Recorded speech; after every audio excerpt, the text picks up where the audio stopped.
7 orang terkaya di Indonesia. Siapa saja? Mari saksikan. Di urutan pertama ada Prajogo Pangestu dengan total kekayaan 33,9 miliar US dollar. Kalau di convert menjadi rupiah itu menjadi 529,6 triliun. Jadi apa saja sumber kekayaannya? Sumber kekayaan berasal dari Barito Pacific Group, usaha di petrokimia, energi, pertambangan, dan bisnis terkait lainnya. Oke, mari kita saksikan biografi dari Bapak Prajogo Pangestu. Prajogo Pangestu, seorang tokoh sukses dari Indonesia, telah menarik perhatian dunia dengan kekayaan yang luar biasa. Keberhasilannya dalam mengelola asetnya telah melampaui kekayaan bos PT Bayan Resources Tbk BYAN, Lo Tuk Kwong, serta Hartono bersaudara. Prajogo lahir di Bengkayang, Kalimantan Barat, 13 Mei 1944. Meskipun hanya lulus dari sekolah menengah pertama atau SMP, keberaniannya untuk berusaha tak terbendung. Pada awalnya, ia bekerja sebagai sopir angkot sebelum bertemu dengan pengusaha kayu Malaysia bernama Bong Sun On alias Burhan Urai pada tahun 1960-an. Berkat perkenalannya dengan Urai, Prajogo bergabung dengan PT Jayanti Group pada tahun 1969. Diberi kepercayaan untuk mengelola hak pengusaha hutan (HPH) di Kalimantan Tengah. Melalui pengalamannya dalam industri kayu, Prajogo kemudian memutuskan untuk mendirikan bisnisnya sendiri. Pada akhir tahun 1980, CP Pacific Lumber Choi didirikan olehnya. Tidak butuh waktu lama bagi perusahaan kayu ini untuk berkembang pesat. Dalam 13 tahun, namanya berubah menjadi Barito Pacific Timber. Prajogo menjadi salah satu pengusaha kayu terkemuka di Indonesia sebelum krisis ekonomi pada tahun 1997. Pada tahun 2007, Prajogo memperluas sayapnya ke sektor lain di luar kayu. Barito Pacific bertransisi menjadi pemain utama di sektor petrokimia dengan mengakuisisi perusahaan Chandra Asri. Perusahaan ini menjadi produsen petrokimia terbesar di Indonesia setelah bergabung dengan Tripolita Indonesia. Meski sukses besar dalam karir bisnisnya, Prajogo Pangestu juga pernah bersangkut dalam kasus dugaan korupsi dana reboisasi di Sumatera Selatan senilai 331 miliar.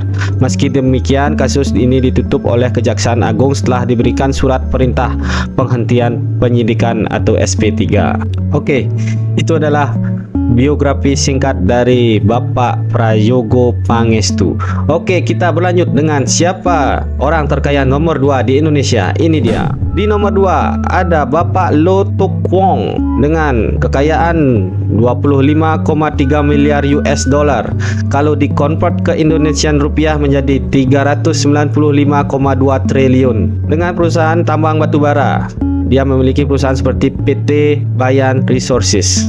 Oke, kita akan melihat profil singkat dari Bapak Lo Tak Kwong. Bapak Lo Tuk Kwong atau Bapak Lo Tak Kwong, saya nggak tahu gimana cara bacanya, menjadi orang terkaya di Indonesia versi Forbes.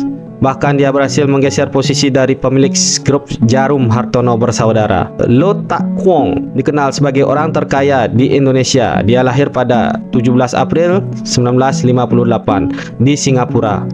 Artinya saat ini usianya menuju ke 77 tahun. Kemudian ayahnya bernama David Lo Nyingo, seorang direktur dan pemilik perusahaan konstruksi di negeri Singa. Selain itu, Lo Tak Kwong dikabarkan dikarunia 2 orang anak. Sewaktu muda, tepatnya ketika dia berusia 20 tahun, Lo Tak Kwong pernah bekerja untuk perusahaan konstruksi ayahnya di Singapura. Setelah itu, di tahun 1972, dia memutuskan untuk merantau ke Indonesia demi mendapatkan peluang dan kesempatan yang jauh lebih besar. Selepas mendarat di Indonesia, dia mulai menjajal peruntungan di bisnis yang sama dengan yang digeluti oleh sang ayah, yakni kontraktor bangunan. Lo Tak Kwong kemudian mulai merintis perusahaan konstruksi yang khusus menangani pekerjaan umum, konstruksi bawah tanah hingga konstruksi bawah laut. Kemudian usaha Lo Tak Kwong ini semakin terlihat. di tahun 1988 dia berhasil mendapatkan kontrak batu bara. Setelah itu pada tahun 1992 Loh Tak Kwong memutuskan untuk pindah ke warga negaraan. Dia yang sebelumnya berstatus sebagai warga Singapura kemudian beralih menjadi warga Indonesia atau WNI. Lalu pada tahun 1997 Loh Tak Kwong mengakuisisi PT Gunung Bayan, Paratama Coal dan PT Darmaga Perkasa Pratama. Kemudian di tahun 1998 dia mulai mengoperasikan terminal batubara di Balikpapan. Ya, itulah profil singkat dari Bapak Loh Tak Kwong, orang terkaya nomor 2 di Indonesia. Oke, kita lanjutkan ke orang terkaya nomor 3 di Indonesia. Ini dia. Orang terkaya nomor 3 di Indonesia adalah Bapak Robert Budi Hartono. Dan sekalian saja, nomor 4 kakaknya bernama Michael Hartono, adiknya bernama Robert Budi Hartono, dan di posisi keempat ada kakaknya Michael Hartono, Michael Bambang Hartono. Jadi untuk nomor 3, Bapak Robert Budi Hartono memiliki kekayaan 21 miliar US dollar. Kalau dikonvert ke rupiah menjadi 331 triliun rupiah. Kemudian kakaknya Michael Bambang Hartono memiliki kekayaan 20,4 miliar US dollar. Kalau dikonvert ke Indonesian rupiah menjadi 318 triliun. Keduanya memiliki usaha yang sama, yaitu grup Jarum dan saham di Bank Sentral Asia atau BCA. Oke, kita akan melihat profil dari masing-masing Bapak Robert Budi Hartono dan Bapak Michael Bambang Hartono. Bapak Budi Hartono lahir di Kudus, Jawa Tengah sebagai anak dari Oh Wing Wan, pendiri Jarum. Nama aslinya adalah Oh Wing Chong yang mencerminkan latar belakang Tionghoa Indonesia di keluarganya. Pada awalnya perusahaan Jarum didirikan oleh sang ayah setelah membeli NP Murup, sebuah usaha kecil yang bangkrut pada tahun 1951. Setelah transformasi besar-besaran, NP Murup diubah namanya menjadi Jarum dan bisnis tersebut mulai bergerak di bidang tembakau dan cengkeh. Namun pada 1963 perusahaan tersebut sempat mengalami krisis besar akibat kebakaran yang hampir menghancurkan seluruh pabriknya. Setelah peristiwa tersebut, Jarum di bawah kepemimpinan Budi Hartono dan saudaranya Michael Bambang Hartono mulai bangkit dan mengekspor produknya ke luar negeri pada tahun 1972. Pada tahun 1975 Jarum meluncurkan Jarum Filter, produk rokok filter pertama di Indonesia. 6 tahun kemudian merek Jarum Super diperkenalkan yang menjadi salah satu produk andalan perusahaan Jarum hingga kini. Dalam bisnis rokok tersebut, Robert Budi Hartono berperan besar dalam ekspansi bisnis keluarga ke sektor keuangan dengan mengakuisisi Bank Sentral Asia atau BCA pada tahun 1997. Di bawah kepemimpinan Robert Budi Hartono, Bank BCA berkembang menjadi salah satu bank terbesar di Asia Tenggara. Ya, untuk sang kakak ya hampir sama perjalanan karir dan bisnis Michael Bambang Hartono. Michael Bambang Hartono bersama adiknya mulai melanjutkan bisnis rokok Jarum yang diwarisi oleh ayahnya. Jadi ceritanya hampir sama ya. Jika Bapak Budi Hartono dan Bapak Michael Hartono digabungkan ini harta kekayaannya itu, maka beliau akan berdua ini menjadi orang yang terkaya di Indonesia. Namun jika dipisah, mereka menjadi orang terkaya nomor 3 dan nomor 4 gitu ya. Oke, kita sekarang langsung aja ke nomor 5. Nomor 5 ada Bapak Otto Toto Sugiri, memiliki kekayaan 15 miliar US dollar. Jika dikonversi ke rupiah menjadi 234 triliun. Dengan usaha data center atau teknologi, pendiri dan pemilik perusahaan data center DCI Indonesia atau Data Center Indonesia. Bapak Toto Sugiri merupakan salah satu orang terkaya di tanah air. Sosoknya yang tak asing di industri teknologi membuatnya mendapat julukan sebagai Bill Gates Indonesia karena menjadi pelopor data center untuk menumbuhkan ekonomi digital di Indonesia. Mengutip Forbes Kamis 6/7/2023, Bapak Otto Toto Sugiri berada di urutan ke-23 sebagai orang terkaya di Indonesia. Namun di tahun 2025 ini beliau melonjak naik ke posisi kelima. Dan Bapak Toto Sugiri menggeluti industri teknologi sudah 4 dekade atau 40 tahun lamanya. Ia merupakan salah satu pendiri perusahaan PT DCI Indonesia Tbk sekaligus presiden direkturnya. Perjuangan Otto Toto Sugiri dimulai sejak lulus dari RWTH Aachen University, Jerman pada tahun 1980. Kala itu dia menyelesaikan kuliah dengan gelar sarjana teknik elektro dan master teknik komputer. Usai lulus, Otto Toto Sugiri harus pulang ke Indonesia karena harus merawat ibunya yang sakit dan tak lama kemudian meninggal dunia. Saat yang bersamaan ia juga kebingungan mencari kerja karena saat itu sangat jarang perusahaan yang mencari programmer. Sangat sulit di tahun 1981 hingga 1982 cari kerja programmer di perusahaan yang punya komputer.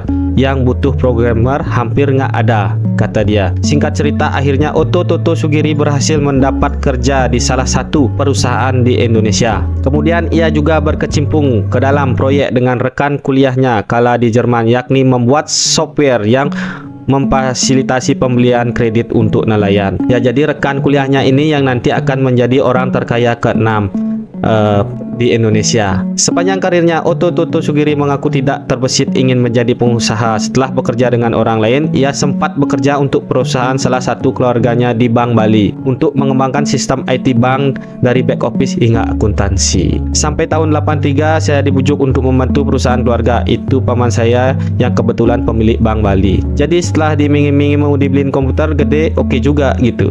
Akhirnya saya masuk, jelasnya. Setelah 6 tahun bekerja di Bank Bali, Otto Toto Sugiri memutuskan untuk keluar dan membuat perusahaan sendiri, yakni Sigma Cipta Caraka pada 1989. Tak sendiri, perusahaan dibangun oleh beberapa rekannya, yaitu nanti menjadi orang terkaya nomor 6. Kemudian berdirinya Sigma Cipta Caraka bertepat pada pemerintahan baru saja melonggarkan kebijakan untuk industri perbankan. Kemudian PT Sigma Cipta Caraka ini dijual ke perusahaan Telkomsel. Kemudian Bapak Otto Sugiri mendirikan perusahaan DCI Indonesia. Untuk menarik klien terbesar dan terbaik, ia memastikan DCI mendapatkan sertifikat Tier 4. Oke, kita lanjutkan ke orang terkaya nomor 6. Orang terkaya nomor 6 adalah Ibu Marina Budiman. Ya, ini kisahnya sama dengan Bapak Otto Toto Sugiri yang juga menjadi pendiri dari Data Center Indonesia atau DCI ya. Jadi hampir sama. Cuma saya akan membacakan jumlah kekayaannya, yaitu 11 miliar US dollar. Kalau konversi ke rupiah itu menjadi 178 triliun. Kemudian Bapak Otto Toto Sugiri itu yang partnernya 234 triliun. Jadi Bu Marina Budiman ini adalah partnernya. Oke, kita langsung aja ke orang terkaya nomor 7. Ialah Bapak Sri Prakas Lohia. Oke. Bapak Sri Prakas Lohia memiliki kekayaan 8,8 miliar US dollar. Kalau dikonversi menjadi rupiah menjadi 142 triliun. Sumber kekayaan industri petrokimia, perusahaan Indorama. Oke, kita akan mengulik sedikit siapa itu Bapak Sri Prakas Lohia. Sri Prakas Lohia lahir di India dan kemudian merantau ke negeri orang, yaitu ke Indonesia. Kini dia masuk ke jajaran orang terkaya di Indonesia. Bisnis yang membawa Sri Prakas Lohia menjadi salah satu orang terkaya di Indonesia adalah industri benang pintal yang didirikan pada tahun 1976. Melalui perusahaan Indorama di Purwakarta, Jawa Barat, Sri Prakas mengembangkan bisnis hingga saat ini. Sri Prakas lahir pada 1952 di India. Ia saat ini menjadi warga negara Indonesia. Ia meraih gelar sarjana niaga dari University Delhi pada tahun 1971. Sri Prakas memiliki pengalaman selama 50 tahun pada bidang industri. Beliau menjabat sebagai Direktur Indorama sejak 1975, diangkat sebagai Wakil Presiden Direktur pada tahun 1990 dan Presiden Direktur pada 2004. Ia diangkat sebagai Presiden Komisaris Indorama pada 2009 dan ditunjuk untuk posisi yang sama pada bulan Juni 2018. Saat ini grup Indorama sudah tersebar di 37 negara. Profil Sri Prakas Lohia menarik, disimak sebagai orang terkaya di Indonesia dengan kerajaan bisnisnya yaitu grup Indorama. Dilansir dari Forbes, Sri Prakash Lohia menghasilkan banyak kekayaan dengan memproduksi PET dan petrokimia lainnya. Pada tahun 1970-an, ia dan ayahnya pindah dari India ke Indonesia, di mana mereka mendirikan Indorama Corporation sebagai pembuat benang pintal. Sekarang menjadi pembangkit tenaga listrik petrokimia, membuat produk industri termasuk pupuk, polyolefin, bahan baku tekstil, dan sarung tangan medis. Lohia tetap menjadi ketua tetapi tinggal di London. Putranya Amit adalah wakil ketua. Adik laki-lakinya Aloke Lohia juga seorang miliarder tinggal di Thailand, di mana ia menjalankan pembuat polimer PET Indorama Ventures Public.co. Oke, itu adalah 7 orang terkaya. Terima kasih sudah menonton.